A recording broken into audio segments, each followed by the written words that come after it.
हाँ जी प्यारे बच्चों, नमस्कार। एक बार फिर से आप सभी का बहुत बहुत स्वागत है बोर्ड टॉपर्स परिवार पर।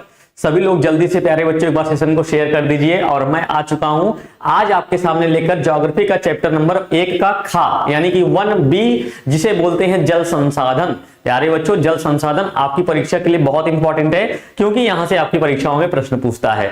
तो जोरदार तरीके से सभी लोग प्यारे बच्चों, हाँ जी सभी लोगों को गुड इवनिंग प्यारे बच्चों, सभी लोगों को नमस्कार। सभी लोग एक बार जोरदार तरीके से सेशन को शेयर करेंगे, उसके बाद आज की क्लास को हम लोग क्या करते हैं, कंटिन्यू करते हैं भाई। चलो प्यारे बच्चों, सबसे पहले अगर मैं बात कर लूं, आज का जो चैप्टर है हमारा क्या है, जल संसाधन। तो आप लोगों से प्यारे बच्चों सबसे पहला जो प्रश्न पूछ लेगा, जल संसाधन क्या होता है। तो भाई देखो, जल संसाधन लिखा है ना प्यारे बच्चों, हमने इसके पहले आपको प्राकृतिक संसाधन पढ़ाया था। जब प्राकृतिक संसाधन मैंने पढ़ाया था तो मैंने आपको बताया था कि प्रकृति के द्वारा दी गई समस्त निःशुल्क वस्तुएं प्राकृतिक संसाधन कहलाती है। अब ये जल संसाधन क्या है प्यारे बच्चों, तो भैया जल को प्राप्त करने के जितने भी साधन हैं, क्या भैया, जल को प्राप्त करने के जल को प्राप्त करने के जितने भी साधन हैं, प्राप्त करने के जितने भी साधन हैं प्यारे बच्चों, जितने भी साधन हैं वो सब के सब क्या कहलाते हैं, जल संसाधन। ये समझ में आया? इतनी आसान परिभाषा। जल को प्राप्त करने के जितने भी प्रकार के साधन होंगे वे सभी जल संसाधन कहलाएंगे। जैसे प्यारे बच्चों, अगर मैं बात करूं जल को प्राप्त करने के क्या क्या साधन है, तो आपने बोल दिया झरना, झरने के द्वारा हमको जल प्राप्त होता है, तालाब के द्वारा जल प्राप्त होता है, नदियों के द्वारा जल प्राप्त होता है, समुद्रों के द्वारा जल प्राप्त करता है, समुद्रों के द्वारा हमें जल प्राप्त होता है भैया, वर्षा के द्वारा जल प्राप्त होता है। कहने का मतलब प्यारे बच्चों, वर्षा, समुद्र, नदियां, तालाब, झरना, ये सभी के सभी क्या हैं, जल संसाधन है। अब इतनी आसान परिभाषा, इतनी आप सभी को प्यारे बच्चों क्या कोई बता पाएगा? जल संसाधन समझ में आया? जल को प्राप्त करने का साधन ही प्यारे बच्चों क्या है, जल संसाधन है। अब नेक्स्ट बात करें अगर हम लोग प्यारे बच्चों, अगर अगली चर्चा करें, ये जो हमारी पृथ्वी है प्यारे बच्चों, ये हमारी जो पृथ्वी है ये कहीं ना कहीं से दो गोलार्ध में बटी है। दो गोलार्ध में, कहने का मतलब अब आपको नहीं समझ में आ रहा होगा कि दो गोलार्ध क्या है। देखो भाई, देखो ये अगर हम बोल देते हैं प्यारे बच्चों, ये हमारी क्या है, ये हमारी मान लो प्यारे बच्चों पृथ्वी है। पृथ्वी को दो भागों में बांटने वाली रेखा प्यारे बच्चों आपको पता होगा कौन सी रेखा होती है, विषुवत रेखा होती है या फिर कह लो भूमध्य रेखा होती है ना। विषुवत रेखा होती है या फिर भूमध्य रेखा। ऊपर वाला प्यारे बच्चों, जो ऊपर का भाग होता है उसे हम लोग बोलते हैं उत्तरी गोलार्ध। जो ऊपर का भाग होता है इसे क्या बोलते हैं प्यारे बच्चों, उत्तरी गोलार्ध बोलते हैं, उत्तरी गोलार्ध बोलते हैं। और नीचे वाले को क्या बोलते हैं प्यारे बच्चों, नीचे वाले को बोलते हैं दक्षिणी गोलार्ध। क्या है, दक्षिणी गोलार्ध बोलते हैं, ठीक है, दक्षिणी गोलार्ध बोलते हैं। तो प्यारे बच्चों, जो ज्यादा हमारी पृथ्वी पर जो ज्यादा जल उपस्थित है वो किस गोलार्ध में स्थित है, तो प्यारे बच्चों ये दक्षिणी गोलार्ध में। यहां पर तो प्यारे बच्चों मनुष्य की आबादी ज्यादा है, इसे हम लोग जो बोलते हैं स्थलीय गोलार्ध बोलते हैं। क्या बेटा बोलते हैं, स्थलीय गोलार्ध बोलते हैं। जबकि नीचे वाले को क्या बोलते हैं बेटा, जलीय गोलार्ध बोलते हैं। क्या बोलते हैं, जलीय। मतलब यहां पर जल की उपलब्धता ज्यादा है। और ऊपर की बात करेंगे भैया, स्थल यानी कि लोगों के निवास करने का स्थान प्यारे बच्चों ज्यादा है।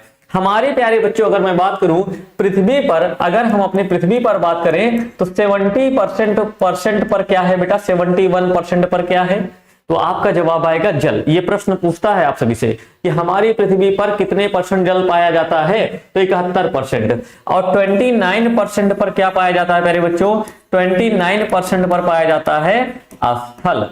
29% पर क्या पाया जाता है, स्थल पाया जाता है। ये जो 71% पर जल पाया जाता है ना, इसी कारण प्यारे बच्चों इसे क्या बोला जाता है, नीला ग्रह।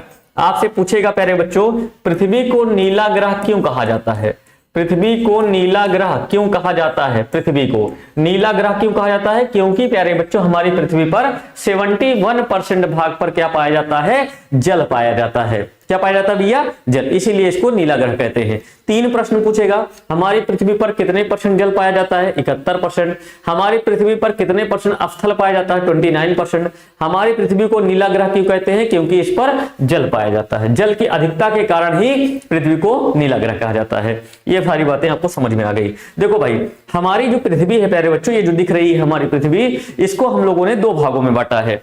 जैसे अगर मैं बात करूं आप सभी से, दक्षिणी गोलार्ध को क्या बोलते हैं,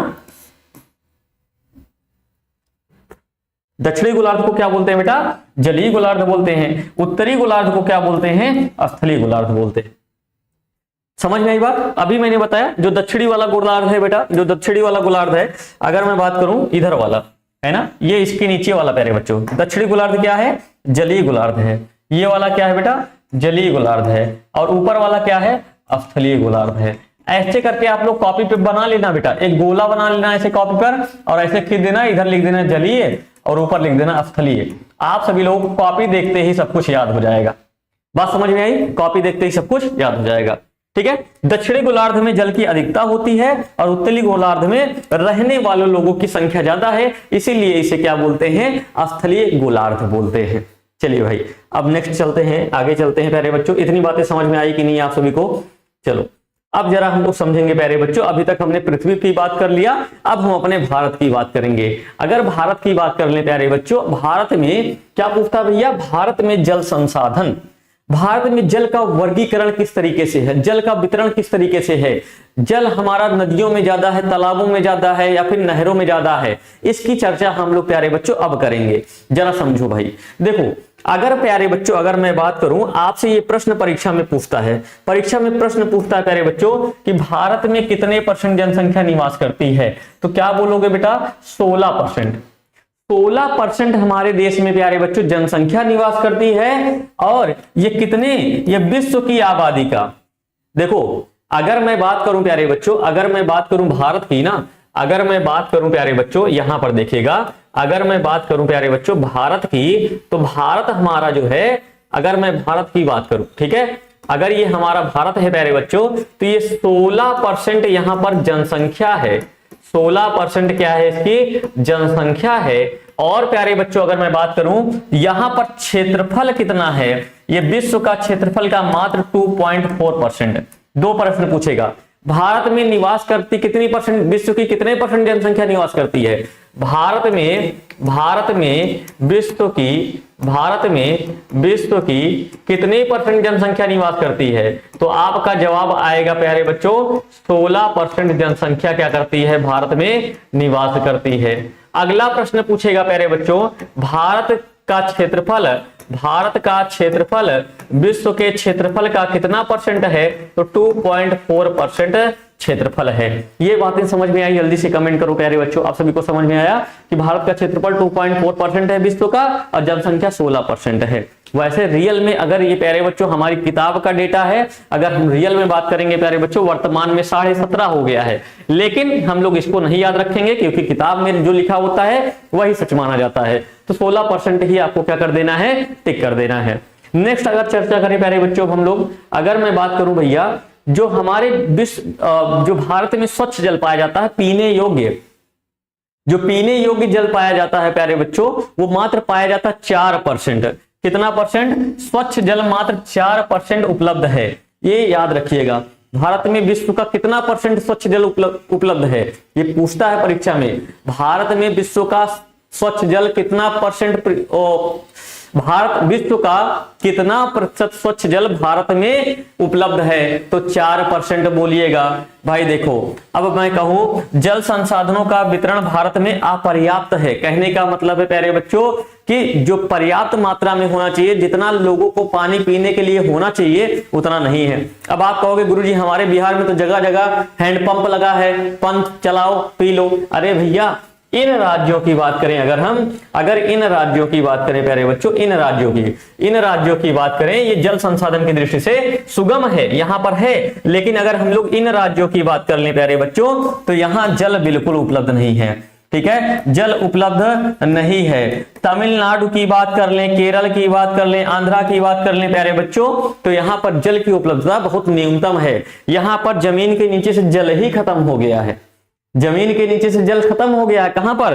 तमिलनाडु वगैरह में बेटा। इसीलिए यहां पर जल को लेकर कानून बनाया गया है, जल नियंत्रण को लेकर प्यारे बच्चों, जल की उपलब्धता को लेकर कानून बनाया गया है कि जो हमारे यहाँ चाचा दादा नाना को देखो, तुरंत जैसे ही गर्मी आएगी, अब इस समय गर्मी आएगी ना, तुरंत मोटर चलाएंगे, तुरंत भैया दुआर अपना कहते हैं ना हमारे यहाँ दुआर, तो पूरा अपना द्वार प्यारे बच्चों क्या करेंगे? पानी से ही एकदम कहेंगे ना, पानी उस पर कर देंगे और कहेंगे कि ऐसा गाड़ी उड़ी जाती है तो भैया हमारे पर धूल उड़ती है। तो धूल से बचने के लिए दादाजी बाबाजी हमारे खूब पानी वेस्ट करते हैं। इनसे जरा पूछो, यहां पर जल के लिए कानून बना दिया गया है, परीक्षा में प्रश्न पूछेगा कि भारत के कौन से राज्य में जल को लेकर कानून बनाया गया है। प्यारे बच्चों, जल को लेकर कानून बनाया गया है, ये याद रखिएगा, पूछता है परीक्षा में। जल को लेकर कानून कहां बनाया गया प्यारे बच्चों? तमिलनाडु में। ठीक है, तमिलनाडु में।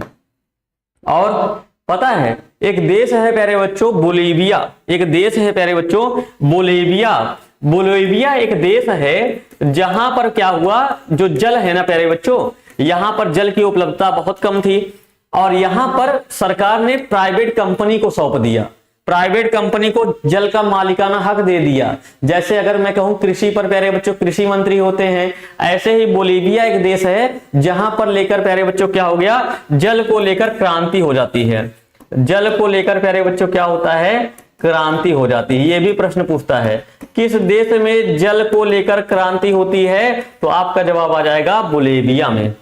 इतनी बातें समझ में आई आप सभी को? बोलो एक बार प्यारे बच्चों, इतनी बातें समझ में आई? चलो आ गई। अब अगली बात करें हम लोग प्यारे बच्चों। ठीक है, जनसंख्या के अनुपात में जल की उपलब्धता क्या है प्यारे बच्चों? कम है।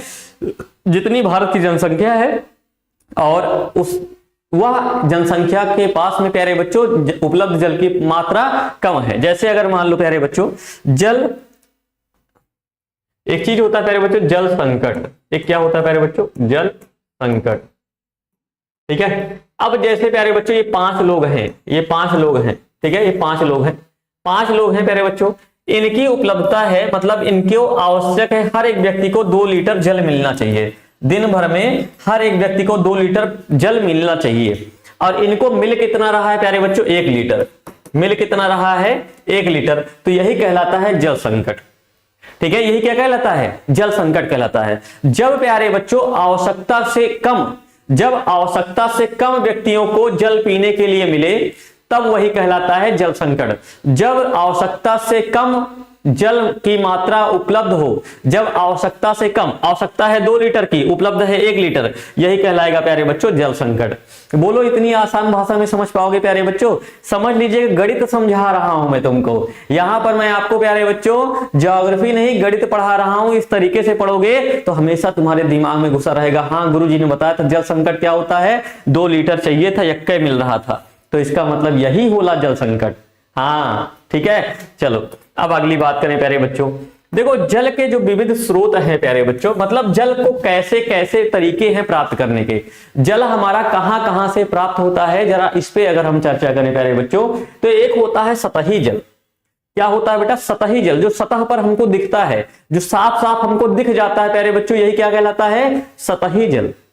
सतही, किसी को सत्तू तो नहीं याद आ रहा है बेटा, हाँ सतुआ तो नहीं याद आ रहा है, सतुआ नहीं, सतही जल का मतलब होता है प्यारे बच्चों जो सतह, पृथ्वी की जो सतह पर दिखता है। जैसे हम लोग जाते हैं ना, हमको दिखता है वो देखो नदी बह रही है, सतह पर दिखता है ना, वो देखो समुद्र दिख रहा है, सतह पर दिखता है ना, वो देखो झरना गिर रहा है, सब दिख रहा है, सब के सब दिख रहा है प्यारे बच्चों, यही कहलाता है सतही जल।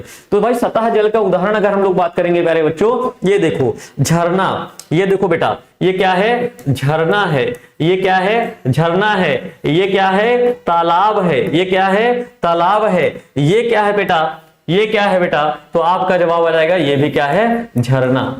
ठीक है, झरना, समुद्र, तालाब, ये सारे के सारे प्यारे बच्चों किसके उदाहरण होते हैं, सतही। तुम्हारा किसी का देखो भाई, किसी का मन तो नहीं कर रहा है वाटरफॉल देखने का?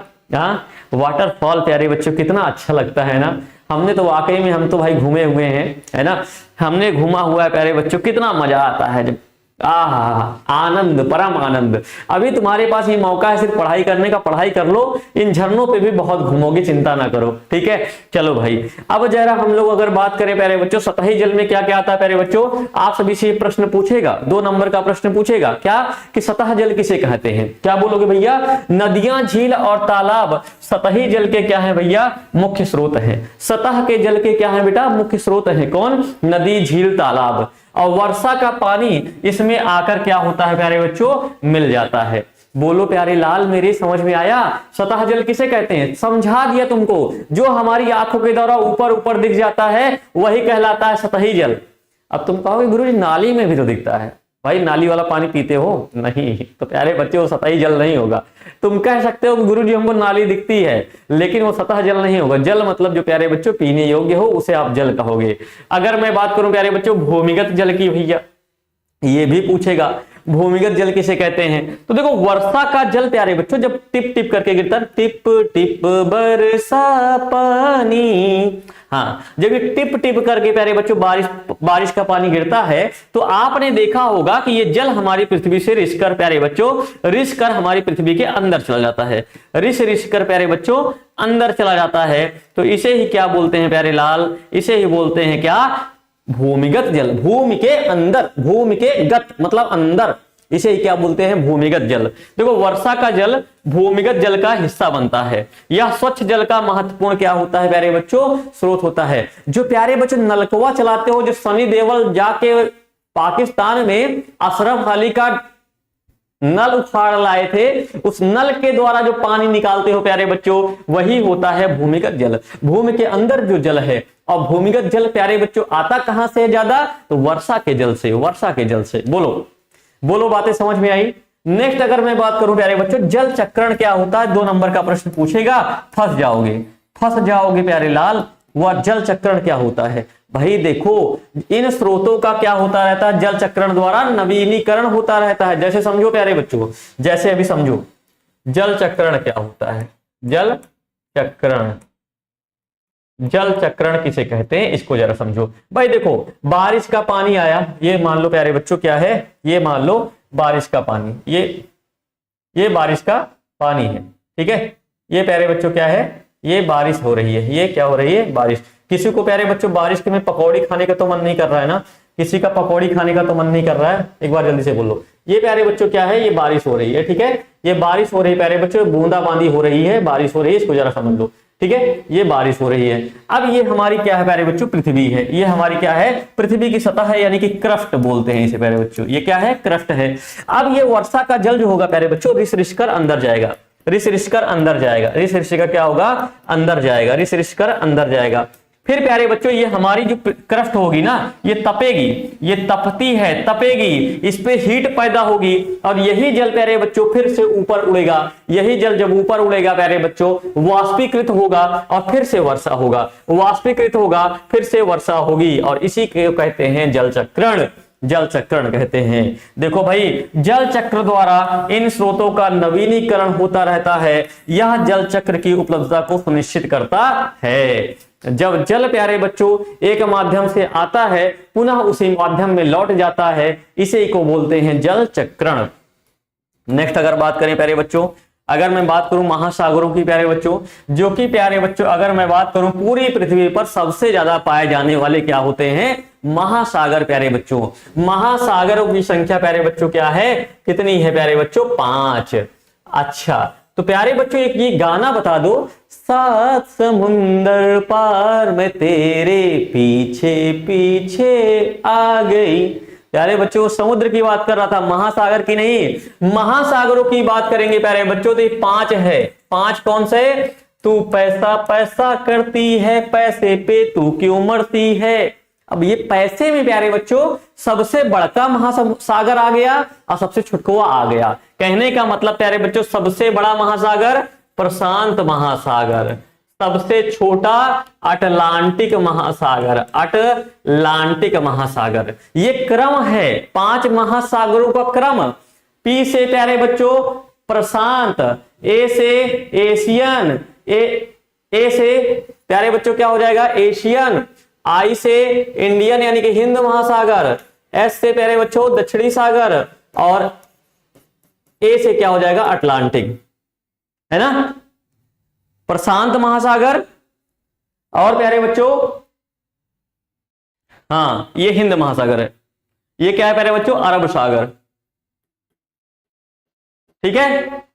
हिंद महासागर, दक्षिणी महासागर, अटलांटिक महासागर, ये पैसे से याद रखेंगे, ठीक है भाई। महासागर प्यारे बच्चों पूछता है आपसे प्रश्न, जो पूछता है प्रश्न पूछेगा क्या कि विश्व के कितना % जल महासागरों में निहित है। अब मोस्ट इंपॉर्टेंट है ये, मोस्ट इंपॉर्टेंट है प्यारे बच्चों, क्या विश्व के कुल जल का कितना % महासागरों में निहित है। विश्व के कितने % जल महासागरों में निहित है? तो 96.5%। इसको भैया रट लेना, 96.5%। जल प्यारे बच्चों क्या है, कहां पर निहित है, महासागरों में। क्या ये पीने लायक जल है? नहीं बेटा, इसे हम लोग बोलते हैं नमकीन जल, यानी कि लवणीय जल बोलते हैं प्यारे बच्चों। यह पीने योग्य नहीं है। इसकी टेक्नोलॉजी को विकसित किया जा रहा है कि हम इसे पीने योग्य बना लें। नेक्स्ट अगर हम लोग चर्चा करें प्यारे बच्चों, अगर मैं पृथ्वी पर प्यारे बच्चों स्वच्छ जल का वितरण की बात करूंगा भैया, जो पीने योग्य जल होता है, जो अगर मैं बात करूं पृथ्वी पर पीने योग्य जो जल होता है प्यारे बच्चों, पीने योग्य जल, ये सर्वाधिक पाया जाता है प्यारे बच्चों किसमें, जो पीने योग्य जल होता है ये सर्वाधिक पाया जाता है बर्फ और हिमनद से।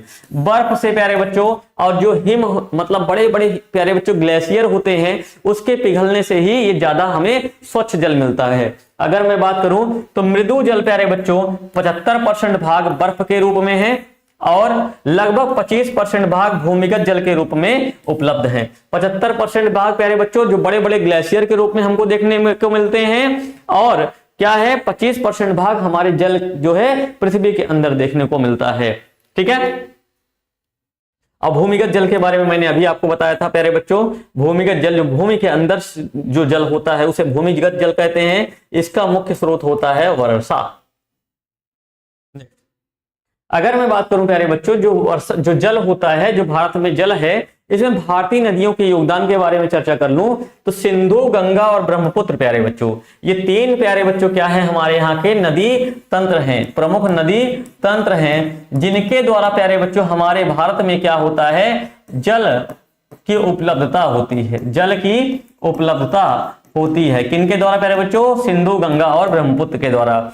देश के कुल 2/3 भाग इनमें ही है। मतलब प्यारे बच्चों अगर मैं बात कर लूं, अगर 100% जल उपलब्ध है ना, तो लगभग 2% मतलब लगभग प्यारे बच्चों 60% जल, लगभग प्यारे बच्चों 60% से अधिक जल किसमें निहित है प्यारे बच्चों, तो ये प्यारे बच्चों 60 क्या करोगे, कम से कम 66 करो, 66% प्यारे बच्चों जल इन्हीं तीन नदियों में उपलब्ध है। मतलब पूरे भारत में जो जल उपलब्ध है प्यारे बच्चों, पीने योग्य जल है, वो इन्हीं तीन नदियों में ही उपलब्ध है। ठीक है, इन तीन नदियों के माध्यम से ही हमें हमारे भारत को जल मिलता है। नेक्स्ट अगर चर्चा करें प्यारे बच्चों, जल भंडारण क्षमता की बात करेंगे प्यारे बच्चों। जल भंडारण क्षमता कितनी है, तो अगर जल भंडारण क्षमता का मतलब प्यारे बच्चों, जल को जो रोका जाता है, जब जल कहीं पर उपलब्ध होता है, जल को कहीं पर थाम दिया जाए, तो जल कितना भंडारित हो गया, तो जल भंडारण प्यारे बच्चों क्या है, वर्तमान में है 174 अरब घन मीटर। 174 अरब घन मीटर प्यारे बच्चों हमारे भारत में क्या है, ये जल भंडारण है। और 18 अरब घन मीटर प्यारे बच्चों ये स्वतंत्रता के समय थी, जब हमारा भारत आजाद हुआ था, तो उस समय 18 अरब घन मीटर हमारा क्या था प्यारे बच्चों, ये जल भंडारण क्षमता थी, और आज बढ़कर हो गई है 174 अरब घन मीटर।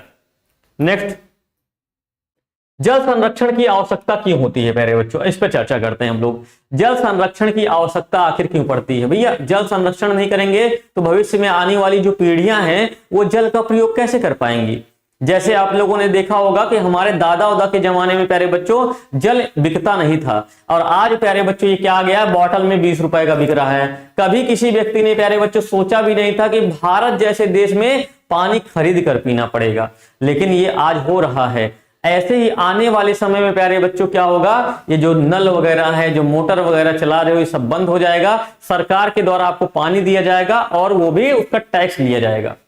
सरकार के द्वारा आपको प्यारे बच्चों पानी दिया जाएगा, उस पर टैक्स लिया जाएगा, जो आप लोगों को पानी निश्चित मात्रा में मिलेगा। जैसे प्यारे बच्चों गवर्नमेंट अभी क्या करती है, आपको राशन देती है, निश्चित मात्रा में राशन देती है, 5 किलो, 20 किलो, 25 किलो, 30 किलो, ठीक है, उससे ज्यादा तो ले नहीं सकते हो, खाओ पियो उसी में, जैसे करके काटना पड़ेगा आपको। एक समय ऐसा आ जाएगा भारत में प्यारे बच्चों, जहां पर आपको दिन भर में एक व्यक्ति की उपलब्धता के अनुसार 10 लीटर 20 लीटर पानी दे दिया जाएगा।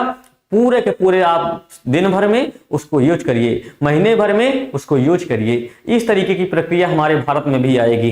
तो इसीलिए प्यारे बच्चों इस तरीके की प्रक्रिया ना आ पाए, इसीलिए हमें जल को बचाने की आवश्यकता है, जल को बचाने की आवश्यकता है। तो भैया जल का विवेकपूर्ण हमें क्या करना चाहिए, उपयोग करना चाहिए। इसीलिए जल संरक्षण करना चाहिए। जल संरक्षण का मतलब होता है कि भैया हमें जल की, अगर हम भाई जल का प्रयोग अगर मान लेते हैं, कैसे क्या करते हैं, जैसे हमारे पास जल उपलब्ध है, तो भैया अगर हमको उस जल का इस प्रकार से प्रयोग करें कि कम से कम मात्रा में यूज हो और हमारी आवश्यकता की भी पूर्ति हो जाए। आपने देखा होगा प्यारे बच्चों कि क्या होता है, साफ पानी रखा है, बाल्टी में रखा होता है, फेंक देते हो, दोबारा वही साफ पानी भरते हो, फिर नहाते हो। मतलब कहने का मतलब प्यारे बच्चों कि जल का विवेकपूर्ण यूज करना चाहिए हमें। दूसरा है जल का पुनर्चक्रण करना चाहिए। पुनर्चक्रण का मतलब होता है प्यारे बच्चों रिफाइन करना चाहिए। जैसे मान लो अगर दूषित जल है प्यारे बच्चों, दूषित जल है तो हमें ऐसी टेक्नोलॉजी लानी चाहिए कि दूषित जल का क्या कर सके प्यारे बच्चों, हम लोग शुद्ध जल बना सके, दूषित जल को क्या कर सके, शुद्ध जल बना सके। दूसरा प्यारे बच्चों जल संरक्षण के प्रति लोगों को जागरूक करना चाहिए, लोगों को जागरूक करना चाहिए, लोगों को बताना चाहिए दादा ऐसा है कि आप जो इस साफ पानी से खेत दवार रहे हो, द्वार को दवार रहे हो, इससे अच्छा ये है कि आप ये गंदे पानी पे डाल दो। भाई अगर हम कह रहे हैं कि अगर मिट्टी पे गंदा पानी पड़ जाए या साफ पानी पड़ जाए, धूल तब भी नहीं उड़ेगी। तो प्यारे बच्चों कहने का मतलब यही है कि जल संरक्षण के प्रति क्या करना चाहिए, हमें जागरूकता फैलाना चाहिए। ठीक है, जल संरक्षण आज की आवश्यकता है, भावी पीढ़ी के लिए जल बचाना ही क्या कहलाता है, जल संरक्षण कहलाता है। जल को बचाकर रखना ही जल संरक्षण कहलाता है। इतनी सारी बातें आप सभी को समझ में आ गई होगी। अब हम लोग जानेंगे प्यारे बच्चों भारत की बहुउद्देशीय घाटी परियोजना के बारे में। ये बहुउद्देशीय घाटी परियोजना किसे कहते हैं प्यारे बच्चों? देखो भाई, देखो सबसे पहले एक चीज जान लेना कि जितनी भी परियोजनाएं है भाई बहुउद्देशीय परियोजना है, ये नदियों पर बनाई जाती है। ठीक है, नदियों के जल को रोककर प्यारे बच्चों, नदियों के जल को रोककर उसका प्रयोग कई कार्यों के लिए किया जाता है। जैसे अब मैं इसकी परिभाषा बहुत आराम से बताऊंगा, सुन लेना बस। भाई क्या होता है बहुउद्देशीय? जब नदियों का जल, जब नदियों का जल प्यारे बच्चों, नदियों का जल रोक कर, नदियों का जल रोक कर उसका प्रयोग नदियों का जल रोक कर उसका प्रयोग विभिन्न प्रकार के कार्यों में किया जाता है, या फिर कह लीजिए प्रयोग एक से अधिक कार्यों के लिए किया जाए, एक से अधिक कार्यों के लिए, अधिक कार्यों के लिए किया जाए, अधिक कार्यों के लिए किया जाए। तो प्यारे बच्चों यही क्या कहलाता है, बहुउद्देशीय घाटी परियोजना।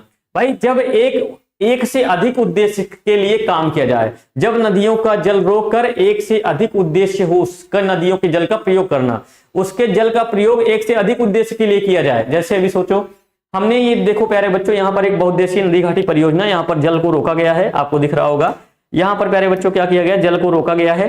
अब इसका प्रयोग क्यों, किस में कार्य किया जाएगा, किस में किया जाएगा भैया? सिंचाई के लिए किया जाएगा, बिल्कुल किया जाएगा। सिंचाई के लिए किया जाएगा, मछली पालन के लिए किया जाएगा, बिल्कुल किया जा सकता है भाई, मछली पालन के लिए। पर्यटन के लिए प्यारे बच्चों, यहाँ पर पर्यटक लोग बहुत घूमते हैं। यहाँ पर ये जो रास्ता दिख रहा है ना, इस रास्ते से पर्यटक लोग बहुत आते जाते हैं, जहां पर भी बहुउद्देशीय घाटी परियोजनाएं होती हैं, सिंचाई के लिए, मछली के लिए और पर्यटन के लिए। तो ये एक से अधिक उद्देश्य हो गया कि नहीं? बोलो, एक से अधिक उद्देश्य हुआ। तो प्यारे बच्चों इसे ही क्या बोलते हैं, बहुउद्देशीय नदी घाटी परियोजना बोलते हैं। भाई ये जो नदी घाटी परियोजनाएं है ना, इसे पंडित जवाहरलाल नेहरू ने क्या बोला था, नदी घाटी परियोजना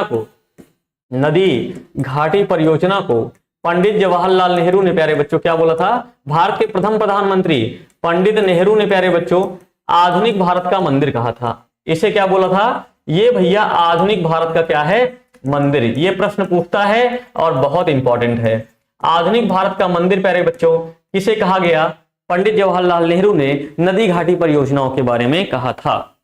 नेक्स्ट अगर चर्चा करते हैं प्यारे बच्चों, बहुउद्देशीय घाटी परियोजनाओं की बात करें प्यारे बच्चों, तो भाखड़ा नांगल, हीराकुंड, दामोदर, ये सारी की सारी प्यारे बच्चों क्या है, बहुउद्देशीय नदी घाटी परियोजनाएं हैं। जैसे अगर मैं बात करूं प्यारे बच्चों, तो भाखड़ा नांगल बांध की किस नदी पर है भैया, भाखड़ा नांगल की तो ये सतलज नदी पर है प्यारे बच्चों। पंजाब की मुख्य ये क्या है, पंजाब की मुख्य ये क्या है प्यारे बच्चों, परियोजना है। हीराकुंड की बात करें प्यारे बच्चों, हीराकुंड की तो किस नदी पर है प्यारे बच्चों, महानदी पर है। और किस राज्य की है भैया, उड़ीसा राज्य की है। और आप प्यारे बच्चों दामोदर नदी घाटी के बारे में बता दो हमें, दामोदर नदी घाटी के बारे में, दामोदर नदी पर है प्यारे बच्चों, और ये किस राज्य की नदी घाटी परियोजना है, आप हमको कमेंट करके फटाक से बताओ। हमको तो पता है लेकिन तुम बताओ जल्दी से प्यारे बच्चों किस राज्य की है। इसमें प्यारे बच्चों क्या होता है, सिंचाई कार्य, बिजली उत्पादन और जल प्रबंधन में क्या मिलती है, मदद मिलती है। वैसे आपने देखा होगा कि नदी घाटी जो परियोजनाएं होती हैं प्यारे बच्चों, उसमें होता क्या है, उसमें अंततः प्यारे बच्चों किया क्या जाता है, उसमें प्यारे बच्चों क्या किया जाता है, बिजली उत्पादन का प्रमुख कार्य किया जाता है, बिजली उत्पादन का। नेक्स्ट अगर चर्चा करें प्यारे बच्चों हम लोग, ये परियोजनाएं जितनी बन रही थी प्यारे बच्चों, इन पर अवरोध लगाया गया, इनका विरोध, जब ये परियोजनाएं बनाई जाने लगी भारत में तो इनका बहुत विरोध होने लगा। विरोध का कारण क्या था प्यारे बच्चों? विरोध के कारण की बात करें भैया तो ये प्राकृतिक प्रवाह में क्या लगा रहे थे? अवरोध। यानी कि प्यारे बच्चों, जो कहने का मतलब कहां पर बांध बनाए जाते हैं? नदियां पहले से बह रही है, नदियां पहले से बह रही है, अब सरकार ने आया कहा कि इस नदी के जल को हम रोकेंगे, इस नदी के जल को रोकेंगे, तो वहां के लोग नाराज हो गए, कहा कि क्यों रोकोगे भाई, जब प्रकृति के नेचुरल तरीके से ये चली आ रही है, नदी का जल बह रहा है, तुम इसको बांध क्यों बनाओगे, क्यों रोकोगे भाई? तो प्यारे बच्चों क्या था, प्राकृतिक प्रवाह पर ये लोग क्या लगा रहे थे? अवरोध लगा रहे थे, इसीलिए लोगों ने इसका विरोध किया। बांधों से नदियों का प्राकृतिक प्रवाह अवरुद्ध हो रहा था, इससे जलीय जीवों की समस्याएं बढ़ती हैं भाई। जो जलीय जीव रहते हैं वो भैया जो बह रहे हैं वो तो सीमित हो गए, जो अभी तक प्यारे बच्चों क्या कर रहे थे, बहकर कहीं एक दूसरे जगह जा रहे थे, वो तो सीमित हो गए, तो जलीय जीवों को इससे समस्या होती थी। दूसरी प्यारे बच्चों तलछट जमाव। भाई देखो, तलछट पर जमा होने से बाढ़ जैसी समस्याएं उत्पन्न होती हैं। जैसे क्या होता है भाई, जल को रोक दिया इतने में, जैसे सोचो इतने में मैंने जल को रोक दिया, इतने पर जल को रोक दिया, जब वर्षा होगी बेटा तो जल क्या होगा, भर जाएगा, इसमें पूरा जल भर जाएगा। अब जब पूरा जल भर जाएगा तो इसको खोलेंगे, तो इससे प्यारे बच्चों क्या होगा, गांव में बाढ़ आने के भी चांसेस होंगे, और जलीय जीवों के भोजन और प्रजनन में भी इससे क्या आती है, बाधा आती है। तो इसी कारण प्यारे बच्चों इन परियोजनाओं का क्या हुआ था, बहुत विरोध हुआ था। ऐसे में प्यारे बच्चों एक परियोजना आती है जिसे बोलते हैं हम लोग नर्मदा बचाओ परियोजना। प्यारे बच्चों नर्मदा बचाओ परियोजना जो है ना, ये जो है इसका विरोध प्यारे बच्चों किसने किया था, आप लोग बताओ किसके नेतृत्व में? प्यारे बच्चों नर्मदा बचाओ परियोजना जो है ये किसके नेतृत्व में ये चलाया गया? ठीक है, अगर एक चीज बताओ प्यारे बच्चों, अगर मैं आप सभी को एक चीज के बारे में बताता हूं, सुंदरलाल बहुगुणा के बारे में, इनके बारे में तो मत बताना। सुंदरलाल जो बहुगुणा थे प्यारे बच्चों, सुंदरलाल बहुगुणा, इन्होंने प्यारे बच्चों क्या किया था, सुंदरलाल बहुगुणा ने प्यारे बच्चों चिपको आंदोलन चलाया था। क्या? चिपको आंदोलन। ठीक है, उत्तराखंड के टिहरी गढ़वाल जिले में प्यारे बच्चों, उत्तराखंड के टिहरी गढ़वाल जिले में प्यारे बच्चों इन्होंने चलाया था चिपको आंदोलन। तो भैया इसका क्या नाम है, इनका किसने चलाया था? हाँ बोलो प्यारे बच्चों, बताओ इसका नाम बताइए, इनका नाम बताइए भैया जल्दी से। तो ये क्या थे भैया, एक पर्यावरणविद थे, किसान थे, और स्थानीय लोगों की मदद से इन्होंने क्या किया था, नर्मदा बचाओ आंदोलन चलाया था। यह एक गैर सरकारी संगठन था, सरकारी संगठन मतलब सरकार का कोई इसमें प्यारे बच्चों रोल नहीं था। और यह सरदार सरोवर बांध प्यारे बच्चों, सरदार सरोवर के बांध में स्थानीय लोगों और किसानों को प्रेरित करता है, और यह मानवाधिकार कार्यकर्ताओं का भी समर्थन प्राप्त है। ठीक है, चलो अब मैं उनका प्यारे बच्चों बहुगुणा नाम बता सकता हूं, अगर तुम लोग को याद आ रहा है तो ठीक है, नहीं तो प्यारे बच्चों टाटा बाय बाय नमस्कार। आगे आप लोग कमेंट करके बताना हमको। जल संकट क्या है प्यारे बच्चों, जल संकट, ये परीक्षा में प्रश्न पूछता है, इसको इंपॉर्टेंट है, याद रखिएगा। ठीक है, जल संकट भैया जल की उपलब्धता। जल संकट का मतलब होता है प्रत्येक व्यक्ति को प्रतिदिन 1000 घन मीटर जल की आवश्यकता होती है, प्रत्येक व्यक्ति को 1000 घन मीटर जल की आवश्यकता होती है, और इससे कम जल उपलब्धता, अगर 1000 घन मीटर प्यारे बच्चों जल उपलब्ध नहीं है तो इसे ही क्या बोलते हैं, जल संकट बोलते हैं। और यह सबसे गंभीर समस्या है। अगर एक व्यक्ति को प्रतिदिन 1000 घन मीटर जल की आवश्यकता होती है, अगर यह आवश्यकता की पूर्ति नहीं हो पा रही है, एक व्यक्ति को 1000 घन मीटर जल नहीं मिल पा रहा है, तो इसे ही बोलते हैं जल संकट प्यारे बच्चों। यह एक गंभीर समस्या है। और किस राज्य, किस देश में प्यारे बच्चों, किस देश में जल संकट को लेकर प्यारे बच्चों क्या हुआ था, आंदोलन हुआ था? तो बोलेविया में हुआ था, इसको याद रख लेना, बोलेविया में प्यारे बच्चों।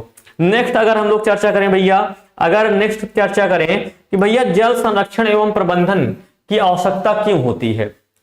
ठीक है, तो जो जल संरक्षण होता है प्यारे बच्चों, इसकी उपलब्धता के लिए, मतलब हमारा जल मान लीजिए कितना % उपलब्ध है, और हम लोग इसकी किस प्रकार से क्या करें, पूर्ति करते हैं। पुनर्चक्रण क्या है भैया, पुनर्चक्रण का मतलब है कि रिफाइन, हम लोग जल को लगातार रिफाइन करें ताकि हम लोग बार बार इसका प्रयोग कर सकें, और जल हमारे पास जितना उपलब्ध है उसको कितनी सुरक्षित ढंग से हम लोग क्या कर सकते हैं, उसका प्रयोग कर सकते हैं। बोलो जल्दी से, बात समझ में आ रही प्यारे बच्चों की नहीं? जल्दी से बोलेंगे। चलिए नेक्स्ट अगर हम लोग चर्चा करें प्यारे बच्चों, अगर मैं बात करूं भूमिगत जल के संचय के बारे में। किसके बारे में? भूमिगत जल का संचय। अभी मैंने आप सभी को क्या बताया था, भूमिगत जल का मतलब क्या होता है, जो प्यारे बच्चों जैसे वर्षा का जो जल होता है, मैंने आपको क्या बताया था, जो वर्षा का जल होता है ये क्या करता है, जो वर्षा का जल होता है प्यारे बच्चों ये क्या करता है, ये रिस रिस कर क्या करता है, जमीन के अंदर चल जाता है। ये रिस रिस कर क्या चल जाता है, जमीन के अंदर चल जाता है। आप लोग हैंड पंप का प्रयोग करते हो तो हैंड पंप का जो जल होता है प्यारे बच्चों जो निकलता है वो किसका उदाहरण होता है, तो आपका जवाब आता है गुरुजी ये भूमिगत जल का उदाहरण होता है। तो ये भूमिगत जल का संचय प्यारे बच्चों किस प्रकार से होता है, तो जो भूमिगत जल होता है ये 22% वर्षा जल से संचित होता है। कहने का मतलब जो भूमि के अंदर जल पाया जाता है प्यारे बच्चों वो कितने परसेंट, 22% जल प्यारे बच्चों वर्षा के जल से आता है। ये इसको याद रखेंगे आप लोग, क्योंकि मैंने अभी आपको क्या बताया था, जो भूमिगत जल होता है प्यारे बच्चों उसका मुख्य साधन क्या होता है, मुख्य स्रोत क्या होता है, तो वर्षा का जल होता है। वर्षा के जल से ही इस भूमिगत जल की सर्वाधिक प्राप्ति होती है। नेक्स्ट अगर बात करें प्यारे बच्चों, ये जो जल संग्रह होता है, जल का जो संचय होता है प्यारे बच्चों, छत जल संचय, ये क्या कहलाता है। जैसे भी मान लो वर्षा होती है, जैसे प्यारे बच्चों बारिश होती है, जब बारिश होती है प्यारे बच्चों तो क्या होता है, हमारे छत पर आपने देखा होगा अगर मान लो बारिश हो रही प्यारे बच्चों, जब बारिश होती है तो हमारे छत पर जल स्टोर होता है कि नहीं, तो बताओ होता है ना। तो प्यारे बच्चों बहुत से राज्यों में कानून बना दिया गया है, बहुत से राज्य लोग अभी क्या करते हैं अपने छत पर प्यारे बच्चों बड़े बड़े टैंकर बनाते हैं और जब वर्षा होती है ना, जब वर्षा होती है बेटा तो इस जल को संचय किया जाता है, इस जल को क्या किया जाता है, संचय किया जाता है। तो मेघालय में सर्वाधिक इसको मिलता है प्यारे बच्चों। मेघालय में पेय जल संकट का निवारण छत जल संग्रहण से होता है। आपसे पूछेगा प्यारे बच्चों, प्रश्न क्या पूछेगा कि किस राज्य में छत जल संग्रहण होता है, तो क्या बोलोगे प्यारे बच्चों, मेघालय में। मेघालय में क्या होता है, छत जल संग्रहण होता है। नेक्स्ट अगर बात करें प्यारे बच्चों, वर्षा जल भूमि में प्रवेश करके जल का क्या बढ़ाता है, स्तर बढ़ाता है। वर्षा जल प्यारे बच्चों भूमि में प्रवेश करके भूमिगत जल का स्तर बढ़ाता है और इसमें मेघालय में छत जल संग्रहण एक प्रभावी तरीका है। इससे जल संकट को क्या किया जा सकता है प्यारे बच्चों, कम किया जा सकता है। बोलो इतनी बातें समझ में आई है सभी को। नेक्स्ट अगर मैं बात करूं प्यारे बच्चों, जो परियोजनाएं हैं हमारी, एक प्रमुख परियोजना है प्यारे बच्चों जिसे हम लोग बोलते हैं सोन परियोजना। क्या बोलते हैं प्यारे बच्चों, सोन परियोजना बोलते हैं। और ये सोन परियोजना है प्यारे बच्चों, ये जो है अमरकंटक की पहाड़ी से एक नदी है प्यारे बच्चों सोन, जो कि कहां से निकलती है, अमरकंटक की पहाड़ी से निकलती है। ये आपसे प्रश्न पूछता है कि सोन नदी कहां से निकलती है प्यारे बच्चों, तो कहा जाता है अमरकंटक की पहाड़ी। और ये सोन नदी इसका नाम क्यों पड़ा प्यारे बच्चों, कहा जाता है कि इसमें 10 सोने के टुकड़े मिलते थे। कोई जाना मत, नहीं पता लगा पहुंच जाओ मध्य प्रदेश अमरकंटक की पहाड़ी पर पहुंच जाओ और कहो यहाँ पर खूब सोना मिलेगा। अरे भैया वहां पर कोई सोना बाबू नहीं मिलेगा तुमको, यहाँ पर प्यारे बच्चों क्या ऐसी मान्यताएं थी। ठीक है, नेक्स्ट बात करें प्यारे बच्चों, ये जो है सोन परियोजना जो है ये हमारे बिहार राज्य की प्रमुख परियोजना है।